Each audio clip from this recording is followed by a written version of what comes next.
తెలంగాణ ప్రభుత్వం కీలక నిర్ణయం తీసుకుంది. రాష్ట్రంలో పీఏసీఎస్ చైర్మన్లు, డైరెక్టర్ల పాలకవర్గాలు రద్దు చేసింది. ఆగస్టు 14న పీఏసీఎస్ల పదవీకాలం ముగిసింది. 9 జిల్లాల డీసీసీబీలను తొలగిస్తూ ప్రభుత్వం ఉత్తర్వులు జారీ చేసింది.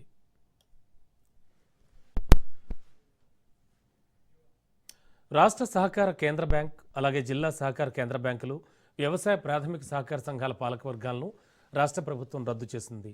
టెస్కాబ్, డీసీసీబీలు, పీఏసీఎస్లకు అధికారులను ఇన్ఛార్జీలుగా నియమించేలా సహకార శాఖ ఉత్తర్వులు జారీ చేసింది. రాష్ట్రంలోని 904 పీఏసీఎస్లు, 9 డీసీసీబీలతో పాటు టెస్కాబ్ పాలక మండల పదవీకాలం ఫిబ్రవరిలో ముగిసింది. గత పాలకవర్గాలనే పర్సన్ ఇన్ఛార్జ్ మేనేజింగ్ కమిటీలుగా 6 నెలల పాటు కొనసాగిస్తూ ఫిబ్రవరి 14న ప్రభుత్వం ఉత్తర్వులు జారీ చేసింది. ఆ తర్వాత నిరవధికంగా పొడిగిస్తూ ఆగస్టు 14న ఉత్తర్వులు జారీ చేసింది. ఆ జీవోను రద్దు చేస్తూ పీఏసీలు, అలాగే డీసీసీబీలు, టెస్కాబ్కు అధికారులను ఇన్ఛార్జిగా నియమిస్తూ ఉత్తర్వులు జారీ చేసింది.